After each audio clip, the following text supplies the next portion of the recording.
Hello everyone, my name is Alok Kumar Singh and welcome to my YouTube channel. तो दोस्तों, आज हम कंज्यूमर इक्विलिब्रियम का टॉपिक लेके आए हैं, ऑर्डिनल यूटिलिटी एनालिसिस या अप्रोच। तो इसको इंडिफरेंस कर्व अप्रोच भी कहा जाता है। अगर देखा जाए तो कंज्यूमर इक्विलिब्रियम में दो अप्रोचेज हैं, एक कॉर्डिनल अप्रोच है और दूसरा ऑर्डिनल यूटिलिटी अप्रोच या ऑर्डिनल अप्रोच। कॉर्डिनल अप्रोच क्या है ऑलरेडी डिस्कस कर चुके हैं। आज के लेक्चर में हम ऑर्डिनल यूटिलिटी एनालिसिस क्या है या इंडिफरेंस कर्व एनालिसिस क्या है इसकी हम बात करने वाले हैं। इंडिफरेंस कर्व एनालिसिस को हम मॉडर्न अप्रोच कहते हैं। ये एक हमारा मॉडर्न अप्रोच है। इसको फर्स्ट टाइम जो इंट्रोड्यूस किया वो एजवर्थ थे, ब्रिटिश इकोनॉमिस्ट थे एजवर्थ। उन्होंने फर्स्ट टाइम अपनी बुक थी इनकी मैथमेटिकल फिजिक्स इन 1881 में उन्होंने इसको इंट्रोड्यूस किया था, जिसमें ये इंडिफरेंस कर्व अप्रोच को कहीं ना कहीं प्रोपाउंड किया या इंट्रोडक्शन दिया उसका। उसके बाद में इस पर फर्दर इम्प्रूवमेंट किए गए। फर्दर इम्प्रूवमेंट किसने किया? पैरेटो थे 1906 में, उन्होंने इस पर थोड़ा सा इम्प्रूवमेंट किया और एक कॉन्सेप्ट दिया। उसके बाद में फर्दर इस पर improvement British economist W.E. Johnson थे। देन आफ्टर रशियन इकोनॉमिस्ट स्लस्की थे। तो अलग अलग लोगों ने अलग अलग टाइम में इस पर काफ़ी कुछ काम किया और फाइनली इस अप्रोच को जो फाइनल टच दिया हम कह सकते हैं, जो फाइनल इसकी डिफिनेशन दिया वो किसने दिया? दो लोगों ने मिलकर दिया, J.R. हिक्स और R.J.D. एलन ने दिया 1934 में। तो इसको हिक्स एंड एलन अप्रोच के नाम से भी जाना जाता है। इस अप्रोच को और किन किन नामों से जाना जाता है ये भी देख लेंगे एक बार। तो कहा गया कि this theory is also known as neo classical theory of consumer equilibrium. तो किस नाम से जानते हैं? Neo classical theory of consumer equilibrium के नाम से भी जानते हैं। Hicksian theory of consumer behaviour, क्योंकि हिक्स एंड एलन ने दिया था इसीलिए इसको हिक्सियन थ्योरी भी कहा जाता है। इंडिफरेंस कर्व थ्योरी भी कहा जाता है और ऑप्टिमल चॉइस थ्योरी के नाम से भी जाना जाता है। तो ये इसके डिफरेंट नाम हैं जिनके थ्रू ये जाना जाता है अप्रोच। आगे देखेंगे आखिर ये है क्या, अप्रोच का कॉन्सेप्ट क्या है। तो इसमें बताया गया है कि ordinal utility function means the utility obtained from goods can be compared as being greater, less or equal through the level of satisfaction। यानी इस अप्रोच का जो कॉन्सेप्ट था वो ये था, या इस अप्रोच के अकॉर्डिंग जो यूटिलिटी हमारी होती है, जो सेटिस्फेक्शन हमारा होता है, इसको हम क्या कर सकते हैं? कंपेयर कर सकते हैं। इसकी हम क्या कर सकते हैं? रैंकिंग कर सकते हैं। लेकिन इसको हम नंबर्स के फॉर्म में या मनी के फॉर्म में मेजर नहीं कर सकते हैं, क्योंकि इससे पहले जो हमारा कॉन्सेप्ट दिया गया था कॉर्डिनल यूटिलिटी एनालिसिस, वहां पर बताया गया था कि हम जो सेटिस्फेक्शन या यूटिलिटी है उसको नंबर्स के फॉर्म में, मनी के फॉर्म में, एब्सोल्यूट फॉर्म में मेजर कर सकते हैं।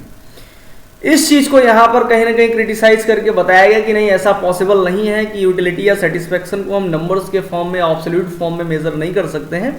यूटिलिटी को हम क्या कर सकते हैं? कंपेयर कर सकते हैं। हम ये तो बता सकते हैं कि किसी कमोडिटी को कंज्यूम करने से सेटिस्फेक्शन ज़्यादा मिल रहा है, कम मिल रहा है। सपोज कि हम मैंगो एक तरफ कंज्यूम कर रहे हैं और दूसरी तरफ हम बनाना कंजम्पशन कर रहे हैं, बनाना का कंजम्पशन कर रहे हैं, तो दोनों के कंजम्पशन से हम बता देंगे कि हमको ज़्यादा सेटिस्फेक्शन कहाँ पर मिला है या कम सेटिस्फेक्शन कहाँ पर मिला है। दोनों की कंपैरेटिव स्टडी पॉसिबल है, दोनों की रैंकिंग की जा सकती है कि ज़्यादा हमको सेटिस्फेक्शन मैंगो से मिला और कम सेटिस्फेक्शन बनाना से मिला। नंबर 1 पे इसको रखेंगे, नंबर 2 पे इसको रखेंगे। तो इस टाइप से हम रैंकिंग कर सकते हैं, लेकिन उसको नंबर्स के फॉर्म में, एब्सोल्यूट फॉर्म में मेजर नहीं किया जा सकता है। तो ये हमारा था क्या? Ordinal utility approach. ठीक है, तो ये एक प्रैक्टिकल चीज भी थी, इसीलिए इसको मॉडर्न अप्रोच कहा गया है। प्रैक्टिकली अगर हम देखें तो हम सेटिस्फेक्शन को कंपेयर कर सकते हैं, लेकिन एग्जैक्टली नंबर्स के फॉर्म में मेजरमेंट पॉसिबल नहीं है, इसीलिए मॉडर्न अप्रोच इसको बोला जाता है। आगे हम देखेंगे कि इंडिफरेंस कर्व क्या है। तो इंडिफरेंस कर्व क्या होता है कि दो कमोडिटीज को हम कंज्यूम करते हैं और दो कमोडिटीज के बहुत सारे कॉम्बिनेशंस बनते हैं और उन सभी कॉम्बिनेशन पे जो सेटिस्फेक्शन रहता है वो क्या रहता है? सेम रहता है। यही चीज इंडिफरेंस कर्व हमारा बताता है। जैसे यहाँ पर हमारा एक शेड्यूल दिया हुआ है और ये हमारे क्या पॉइंट ऑफ कॉम्बिनेशन है, A, B, C और D, इस टाइप से 2-3 हमारे क्या है कॉम्बिनेशन के पॉइंट बने हुए हैं। और उन कॉम्बिनेशन में हम देखेंगे कि जैसे हमारा कॉम्बिनेशन A बन रहा है, तो यहाँ पर दो कमोडिटीज का हम कंजम्पशन कर रहे हैं। कमोडिटी Y है और X है। Y के 10 यूनिट कंज्यूम कर रहे हैं, X का 1 यूनिट कंज्यूम कर रहे हैं और इस कॉम्बिनेशन पे 10 और 1 का हमारा क्या बन रहा है? कॉम्बिनेशन बन रहा है। सेटिस्फेक्शन हमें 100% मिल रहा है। उसके बाद में एक कॉम्बिनेशन बी बनना है जहां पर हम 7 y के 7 यूनिट ले रहे हैं, x के 2 यूनिट ले रहे हैं, सेटिस्फेक्शन हमें 100% मिल रहा है। तो यहां पर क्या मिला है, 7 और 2 का कॉम्बिनेशन बन रहा है। Then after combination point C है जहां पर 5 एंड 3 का कॉम्बिनेशन बन रहा है, 5 एंड 3 का कॉम्बिनेशन बनना 100 और जो सेटिस्फेक्शन हमारा है वो क्या है, 100% है। हमारा डी कॉम्बिनेशन है जहां पर 4 एंड 4 का कॉम्बिनेशन बनना है, 4x एंड 4y का हम कंजम्पशन कर रहे हैं, लेकिन दोनों का सेटिस्फेक्शन क्या है, 100%। यानी हम क्या देख रहे हैं, सेटिस्फेक्शन सब जगह कैसा है, इक्वल ही है। तो हम क्या देख रहे हैं कि एक लाइन हमने ड्रॉ किया, उस लाइन पर डिफरेंट डिफरेंट कॉम्बिनेशन बन रहे हैं, दो कमोडिटीज के बहुत सारे कॉम्बिनेशन बन रहे हैं, combination A B C D, और सारे कॉम्बिनेशन पे जो सेटिस्फेक्शन है वो 100% यानी सेम है। यही चीज इंडिफरेंस कर्व है। डेफिनेशन पे आएंगे और देखेंगे डेफिनेशन में क्या बताया गया है कि indifference curve is a graphical representation. बिल्कुल सही बात है कि हम लोग इसको इंडिफरेंस कर्व को ग्राफिकली रिप्रेजेंट करते हैं, ग्राफ के थ्रू उसको समझते हैं। तो ये कहीं ना कहीं ग्राफिकल रिप्रेजेंटेशन है, इसीलिए क्या बताया कि indifference curve is a graphical representation which represent all those combination of two goods. यहां पर क्या कहा गया है कि दो गुड्स के कॉम्बिनेशन को क्या कर रहा है, ये रिप्रेजेंट कर रहा है। कॉम्बिनेशन ए जहां पर 10 एंड 1 का कॉम्बिनेशन था, कॉम्बिनेशन बी जहां पर 7 एंड 2 का कॉम्बिनेशन था, यहां पर 5 एंड 3 का कॉम्बिनेशन था, यहां पर 4 एंड 4 का कॉम्बिनेशन था। तो ये बहुत सारे क्या है कॉम्बिनेशन के पॉइंट, तो इसीलिए बताया कि and indifference curve is a graphical representation which represent all those combination of two goods which give the same level of satisfaction. और देखो सेटिस्फेक्शन सबका क्या है, सेम है। इसी को क्या बोला जाता है, इंडिफरेंस कर्व बोला जाता है। तो इंडिफरेंस कर्व क्या है, जस्ट अ ग्राफिकल रिप्रेजेंटेशन है, या एक ऐसा डायग्राम है, एक ऐसी लाइन है जहां पर क्या होता है, दो कमोडिटीज के कॉम्बिनेशन को रिप्रेजेंट किया जाता है। क्या किया जाता है, दो कमोडिटीज के कॉम्बिनेशन पे रिप्रेजेंट किया जाता है, और हर एक कॉम्बिनेशन पे जो सेटिस्फेक्शन रहता है वो सेम रहता है। वही चीज बताया गया है कि indifference curve is a graphical representation which represent all those combination of two goods which give the same satisfaction to the consumer. ठीक है, इसको और किस नाम से बोला जाता है, तो इसको it is also called iso utility curve और इक्वल यूटिलिटी कर्व के नाम से भी इसको जाना जाता है। अब इक्वल यूटिलिटी क्यों कहा जाता है, क्योंकि जितने भी कॉम्बिनेशन बनेंगे हर एक कॉम्बिनेशन पे यूटिलिटी सेटिस्फेक्शन क्या होगा, इक्वल होगा। देख सकते हैं कि सेटिस्फेक्शन हमारा क्या है, इक्वल है, सेटिस्फेक्शन 100%, इसीलिए इसको इक्वल यूटिलिटी कर्व भी कहा जाता है। ठीक है, अब इसका नाम जैसे है क्या, इनडिफरेंस कर्व। इनडिफरेंस, इन मतलब नो, इनका क्या मतलब होता है, नो। डिफरेंस मतलब अंतर, डिफरेंस। तो जहां पर यूटिलिटी में कोई डिफरेंस ना हो, चाहे जितने हम कॉम्बिनेशन बना डालें, combination A B C D E F, जितने भी कॉम्बिनेशन बना ले, सारे कॉम्बिनेशन पे सेटिस्फेक्शन क्या रहे, सेम रहे, सेटिस्फेक्शन में कोई डिफरेंस ना हो। इन कॉम्बिनेशन को जिस लाइन के थ्रू, जिस ग्राफ के थ्रू प्रेजेंट किया जाता है, उसी को क्या बोला जाता है, इनडिफरेंस कर्व बोला जाता है। तो ये हमारा क्या हो गया, इनडिफरेंस कर्व हो गया। अब इंडिफरेंस कर्व में कुछ टेक्निकल चीजें और हैं, उनको भी समझ लेते हैं। जैसे इंडिफरेंस कर्व में एक चीज होती है मार्जिनल रेट ऑफ सब्स्टिट्यूशन। आगे हम लोग इसको समझेंगे, थोड़ा सा यहाँ डिस्कस कर लेते हैं। यहाँ पर मान लो दो कमोडिटीज, हमने बताया ना कि अलग अलग कॉम्बिनेशन बन रहे हैं। जैसे इधर कमोडिटी वाई थी, इधर कमोडिटी एक्स था, ठीक है। और कमोडिटी वाई का इनिशियल कंजम्पशन जो था वो 10 था, वाई का इनिशियल कंजम्पशन 1 था। अब हमारे पास क्या है, मान लो कि y की अवेलेबिलिटी कम है, तो हमको क्या करना है, y की जगह x को सब्स्टिट्यूट कर देना है। तो हम क्या करेंगे, हम ये करेंगे कि y को डिक्रीज करेंगे, y को डिक्रीज करेंगे 10 से कहाँ ले आएंगे, 10 से 7 पे ले आएंगे, -3 का डिक्रीज करेंगे और उसकी जगह पर x को क्या करेंगे, इंक्रीज करेंगे। फिर क्या करेंगे, फिर y को हम क्या करेंगे, डिक्रीज करेंगे -2 और x को उसकी जगह पे इंक्रीज करेंगे, ठीक है, x को इंक्रीज करेंगे। फिर y को हम डिक्रीज करेंगे और उसकी जगह पर x को क्या करेंगे, इंक्रीज करेंगे। तो यहां पर जो हम डिक्रीज कर रहे हैं वो कैसे कर रहे हैं, डिमिनिशिंग रेट से कर रहे हैं। कैसे कर रहे हैं, डिमिनिशिंग रेट से कर रहे हैं, ठीक है। सब्स्टिट्यूशन कैसे है, डिमिनिशिंग रेट से, इसीलिए इसको क्या कहा जाता है, इसको इसी को क्या बोला जाता है, मार्जिनल रेट ऑफ सब्स्टिट्यूशन बोला जाता है, ठीक है। और इसी मार्जिनल रेट ऑफ सब्स्टिट्यूशन की वजह से जो आईसी कर्व हमारा है ना, इसकी शेप कैसी बन गई है, इसकी शेप जो है वो बन गई है कॉन्वेक्स शेप। तो मार्जिनल रेट ऑफ सब्स्टिट्यूशन यही है, और इसी मार्जिनल रेट ऑफ सब्स्टिट्यूशन की वजह से इसकी शेप कैसी बन जाती है, कॉन्वेक्स शेप बन जाती है। आगे और इसको प्रॉपर तरीके से डिस्कस करते हैं, देख लेते हैं। नेक्स्ट एजम्पशंस हैं। अब इंडिफरेंस कर्व के क्या है, कुछ एजम्पशंस हैं। एजम्पशन क्या है? एजम्पशन मतलब प्री डिसाइडेड कंडीशंस। अब बात आती है कि सर इसकी जरूरत क्या है? जितने भी इकोनॉमिक्स में लॉ हैं, जितने भी लॉ आपने पढ़े हैं, सभी लॉ कुछ ना कुछ कंडीशन के ऊपर डिपेंड है। जैसे यहाँ पर इंडिफरेंस कर्व का लॉ है, वो ये कहता है, इंडिफरेंस कर्व हमें क्या बताता है कि indifference curve represent the various combination of two commodities. IC curve क्या दिखाता है? दो कमोडिटी एक्स और वाई, दो कमोडिटी हैं, इनके बहुत सारे कॉम्बिनेशन दिखाता है, combination A B C D, और हर एक कॉम्बिनेशन पे कह रहे हैं सेटिस्फेक्शन क्या रहेगा? सेम रहेगा, 100% ही रहेगा। तो ये हर एक कॉम्बिनेशन पे सेटिस्फेक्शन सेम रहेगा, ये चीज कब फुलफिल होगी, ये कब पॉसिबल है? जब ये कंडीशन सेटिस्फाइड होंगी। अगर ये कंडीशन सेटिस्फाइड नहीं होंगी, ये लॉ फेल हो जाएगा, ये लॉ एप्लीकेबल नहीं होगा। इन्हीं कंडीशन को क्या कहा जाता है? एजम्पशन कहा जाता है। कंडीशंस क्या है देख लेते हैं। पहली कंडीशन है कि there must be the existence of two commodities. बोला है कि भैया दो कमोडिटीज का होना कंपलसरी है। Commodity X and Y, mango, banana, जो भी आप एज्यूम करना चाहें कर लें इसको समझने के लिए, तो दो कमोडिटीज का होना कंपलसरी है। अगर दो कमोडिटीज नहीं होंगी, रूल या जो लॉ हमारा है इंडिफरेंस कर्व जो है, ये इसकी डेफिनेशन प्रॉपर इंप्लीमेंट नहीं हो पाएगी। ठीक है, अगला क्या है? नॉन सैचुरिटी। ये माना जाएगा कि कंज्यूमर पूरी तरीके से सेटिस्फाइड नहीं है, वो स्टिल जो कमोडिटी एक्स एंड वाई दी थी उन कमोडिटीज को कंज्यूम करना चाहता है, ये हम मान के चलेंगे। अगर कंज्यूमर सेटिस्फाइड है तो उसको जरूरत क्या है कि भैया अलग अलग कॉम्बिनेशन बनाओ, पहले 10 इसका कर रहे थे, इसका 1 कर रहे थे, फिर इसको 7 किया, इसको 2 किया, इसको 5 किया, इसको 3 किया। जरूरत क्या है यार? यहाँ पर वो पूरी तरीके से सेटिस्फाइड होगा, फर्दर कंजम्पशन करेगा ही नहीं। तो ये कहा गया कि नहीं, ऐसा नहीं है, ये हम मान के चलेंगे कंज्यूमर अभी फुल्ली सेटिस्फाइड नहीं है, वो फर्दर कमोडिटीज का कंजम्पशन करना चाहता है। ठीक है, आगे क्या है?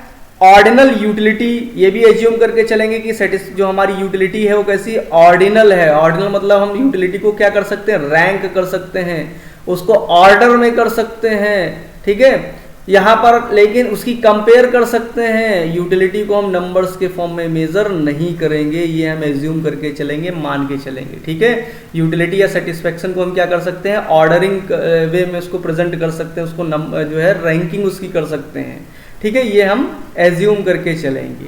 और क्या है? एजम्पशन। अगला एजम्पशन है diminishing marginal rate of substitution. जो सब्स्टिट्यूशन होगा वो कैसे होगा? डिमिनिशिंग रेट से होगा। अब सब्स्टिट्यूशन क्या है? मैंने बताया था ना कि कमोडिटी वाई था एक तरफ एक्स था, और यहाँ पर हम देख रहे थे कि वाई 10 था, फिर 7 हुआ, फिर 5 हुआ, फिर 4 हुआ, और एक्स था 1, फिर 2 हुआ, फिर 3 हुआ, फिर 4 हुआ। तो हम क्या देख रहे थे कि पहले हमने 3 को सेट ऑफ किया, उसकी जगह 1 ऑप्ट किया, फिर हमने 2 सेट ऑफ किया, उसकी जगह पे 1 ऑप्ट किया, फिर हमने 1 सेट ऑफ किया, उसकी जगह पर 1 ऑप्ट किया। तो हम क्या देख रहे हैं? पहले 3 हमने छोड़े, फिर उसके 2, फिर उसके बाद 1। तो हम जो ये सब्स्टिट्यूशन कर रहे हैं वो कैसे कर रहे हैं? डिमिनिशिंग रेट से कर रहे हैं। पहले 3 फिर 1, पहले 1 की जगह 3 को सब्स्टिट्यूट किया, फिर 1 की जगह 2 को सब्स्टिट्यूट किया, फिर 1 की जगह 1 सब्स्टिट्यूट करा। तो सब्स्टिट्यूशन कैसे हो रहा है? डिमिनिशिंग रेट से हो रहा है। ठीक है, तो इसमें बताया गया कि diminishing marginal rate of substitution states that the rate by which a person substitute x for y diminishes more and more with each successive substitution of x for y। अगला है क्या? Rational consumer. कंज्यूमर को क्या माना जाएगा? Rational माना जाएगा। Rational मतलब जिसको परफेक्ट नॉलेज हो मार्केट का, और साथ में जो पर्सन हमेशा मैक्सिमम यूटिलिटी ऑप्ट करना चाहता है उसको क्या बोला जाता है? रैशनल। यानी कंज्यूमर हमेशा क्या ट्राई करता है?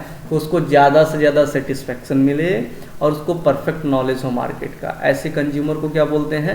रैशनल कंज्यूमर बोलते हैं। ठीक है, इसमें बताया ना कि consumer always aims to maximise his total satisfaction और टोटल यूटिलिटी। उसको जो कंज्यूमर ज़्यादा से ज़्यादा सेटिस्फेक्शन ऑप्ट करना चाहता है, ज़्यादा से ज़्यादा यूटिलिटी ऑप्ट करना चाहता है, उसको क्या बोला जाता है?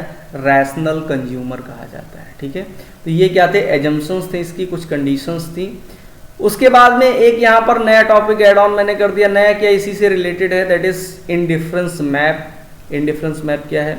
Group of indifference curve is known as indifference map. जैसे ये हमारा आईसी कर्व है, ये IC1 है, उसके बाद में एक नया कॉम्बिनेशन पॉइंट बनेगा तो IC2 बन जाएगा, फिर IC3 बन जाएगा। इस टाइप से बहुत सारे क्या होते हैं, इंडिफरेंस कर्व बनते हैं। और इन सभी इंडिफरेंस कर्व के ग्रुप को क्या बोला जाता है, इन सभी इंडिफरेंस कर्व के ग्रुप को क्या बोला जाता है, इन सभी इंडिफरेंस कर्व के ग्रुप को बोला जाता है क्या, इंडिफरेंस मैप। तो इसमें क्या बोला गया है, a set of indifference curve place together, एक जगह रख दें, सभी इंडिफरेंस कर्व को प्लेस टुगेदर जब करते हैं तो उसको क्या बोलते हैं, इंडिफरेंस मैप बोलते हैं। तो ये इंडिफरेंस मैप कुछ नहीं है, group of indifference curve is the indifference map. Properties देख लेते हैं, काफी इंपॉर्टेंट है प्रॉपर्टीज। तो प्रॉपर्टीज में अगर हम देखेंगे तो सबसे पहली प्रॉपर्टी क्या है कि an indifference curve slope downward from left to right. जो IC कर्व होता है वो कैसे होता है, left to right downward sloping होता है, ऐसे शेप उसकी बनती है। तो देखो ना, ये left to right downward sloping है, बिल्कुल सही बात है। तो यही बताया कि इंडिफरेंस कर्व की जो शेप होती है कैसी होती है, डाउनवर्ड स्लोपिंग होता है, लेफ्ट टू राइट डाउनवर्ड करता है। रीजन क्या होता है, रीजन यह होता है कि यहाँ पर दो कमोडिटीज के बीच में इनवर्स रिलेशनशिप है, इधर Y कमोडिटी थी, इधर X थी, यहाँ पर Y डिक्रीज हो रही थी और उसकी जगह पर X जो थी वो क्या हो रही थी, इंक्रीज हो रही थी। तो ये बढ़ रही थी, ये घट रही थी, इनवर्स रिलेशनशिप थी दोनों के बीच में, इसकी वजह से इसकी शेप कैसी बन गई, डाउनवर्ड स्लोपिंग शेप है। ठीक है, तो यहाँ पर बताया भी गया है कि indifference curve is downward sloping because of the inverse relationship between two goods. दो गुड्स के बीच में कैसी रिलेशनशिप है, इनवर्स रिलेशनशिप है, इसीलिए इसकी जो शेप है वो कैसी है, डाउनवर्ड स्लोपिंग शेप का है। ठीक है, आगे देखेंगे, indifference curve is convex to origin. Indifference curve की शेप कैसी होती है, कॉन्वेक्स होता है ये। और एक चीज बताई, डाउनवर्ड स्लोपिंग तो होता ही, साथ में इसकी शेप कैसी, कॉन्वेक्स। इसको क्या बोलेंगे, ये होती कॉन्वेक्स शेप। इसको बोलते हैं कॉनकेव शेप, जो ऊपर की तरफ बनती है। तो इसकी IC कर्व की शेप कैसी होती है, कॉन्वेक्स शेप होती है। रीजन क्या होता है इसके पीछे का, मार्जिनल रेट ऑफ सब्स्टिट्यूशन। ठीक है, ये मार्जिनल रेट ऑफ सब्स्टिट्यूशन जो होता है, diminishing marginal rate of substitution, इसकी वजह से इसकी शेप कैसी बनती है, कॉन्वेक्स। अभी मैंने स्टार्टिंग में बताया भी था। ठीक है, तो यहाँ पर ये बताया गया कि indifference curve analysis based on the assumption of the diminishing marginal rate of substitution. इस एजम्पशन के ऊपर बेस है, इसीलिए इसकी शेप कैसी, कॉन्वेक्स टू ओरिजिन है।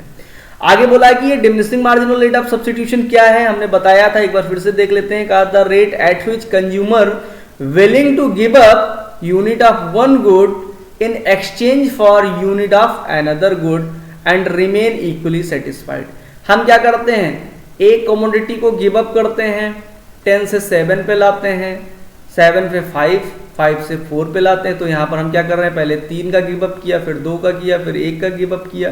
तो एक कमोडिटी का गिव अप कर रहे हैं और उसकी जगह पे हम क्या कर रहे हैं, दूसरी कमोडिटी को ऑप्ट कर रहे हैं, इंक्रीज कर रहे हैं। पहले 1 किया, फिर 2 किया, फिर 3 किया। तो यहाँ पर क्या कर रहे हैं, एक तरफ गिव अप हो रहा है, उसकी जगह पे दूसरी कमोडिटी को क्या कर रहे हैं, हम ऑप्ट कर रहे हैं। तो ये जो हम गिव अप कर रहे हैं और ऑप्ट कर रहे हैं, इसका जो रेशियो है, ठीक है, इसका जो क्या है, रेशियो बनता है उसको, या जो रेट है उसी को क्या बोला जाता है, उसी को मार्जिनल रेट ऑफ सब्स्टिट्यूशन कहा जाता है। जिस रेट से या जिस रेशियो से हम करते हैं उसी को मार्जिनल रेट ऑफ सब्स्टिट्यूशन कहा जाता है। MRS is the slope of indifference curve. Indifference curve के एक स्लोप को ही क्या बोला जाता है, मार्जिनल रेट ऑफ सब्स्टिट्यूशन कहा जाता है। एक बार हम इसका डायग्राम देखेंगे तो और चीजें क्लियर हो जाएंगी। जैसे ये डायग्राम है, तो यहाँ पर मार्जिनल रेट ऑफ सब्स्टिट्यूशन क्या है, स्लोप क्या है, स्लोप को ही तो ये बोला जाता है MRS। तो स्लोप ही ये पोर्शन है, ये वाला पोर्शन जो होता है इसी को स्लोप बोला जाता है। जैसे यहाँ पर हमने एक डायग्राम बनाया इस टाइप से, यहाँ पर हमने 10, 7, 5, 4 रखा, 10, 1 किया, दूसरा कॉम्बिनेशन 7 से 2 का हमने बना दिया, तीसरा कॉम्बिनेशन 5 से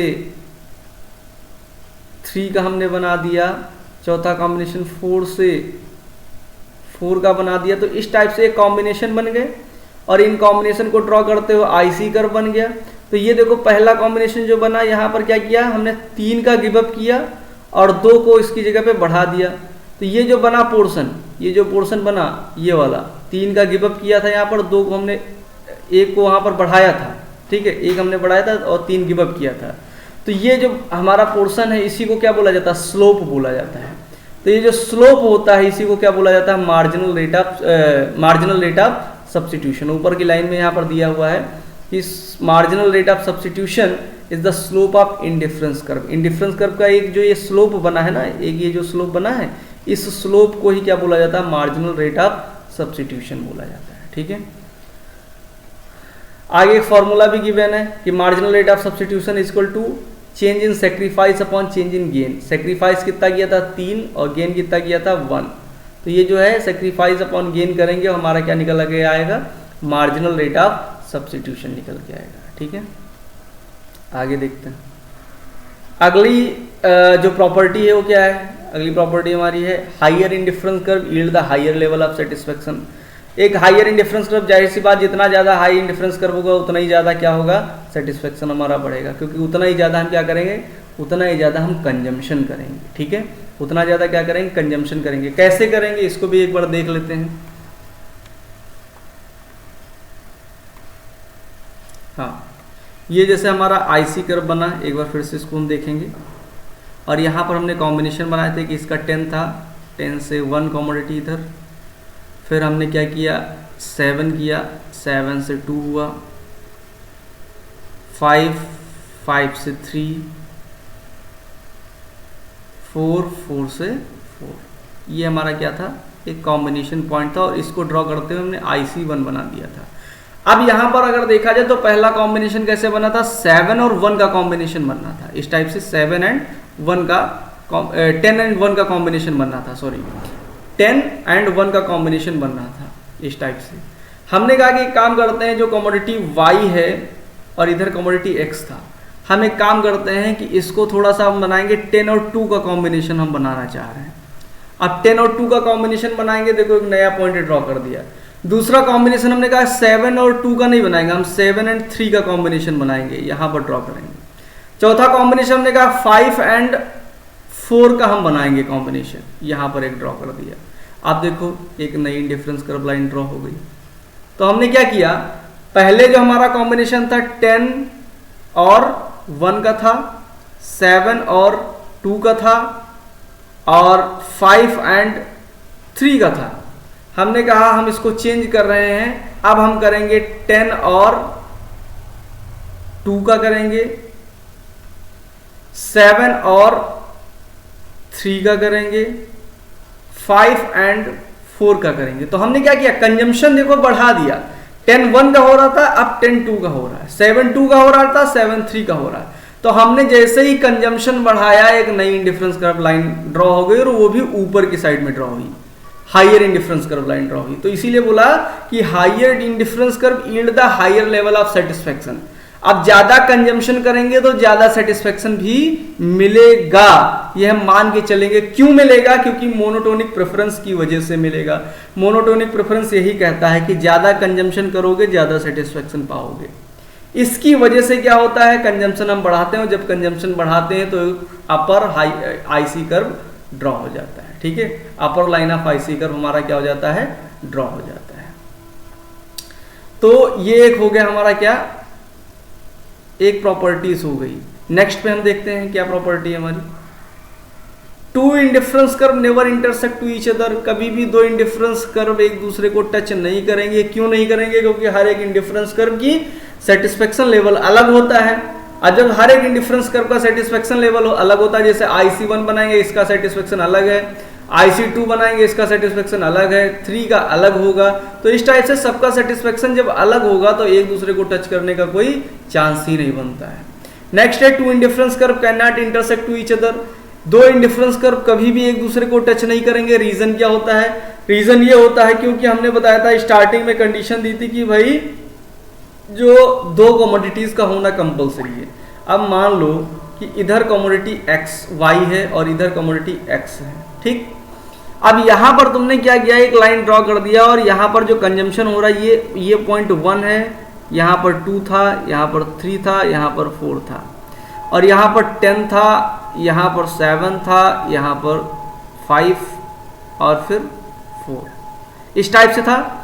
इधर की लाइन क्या x के कंजम्पशन को रिप्रेजेंट कर रही है और ये जो है ये y के कंजम्पशन को रिप्रेजेंट कर रही है, x के कंजम्पशन को कर रही है। सपोज तुमने क्या किया, 10 और 1 का कॉम्बिनेशन बनाया था इस टाइप से, 10-1 का कॉम्बिनेशन बनाया। उसके बाद में अगला कॉम्बिनेशन जो बनाया वो 7 और 2 का कॉम्बिनेशन बनाया, फिर 5 और 3 का बनाया और इससे एक लाइन तुमने ड्रॉ कर दिया, कहा ये हमारा आईसी कर्व है। लेकिन इस लाइन को यहाँ पर टच नहीं किया था, ठीक है, y वाली लाइन में तुमने टच नहीं किया था, तुमने इसको इधर नहीं बढ़ाया था, इसको यहीं तक रखा था। रीजन क्या था कि तुम यहां पर 1 यूनिट एटलीस्ट एक्स का 1 यूनिट कंज्यूम कर रहे थे।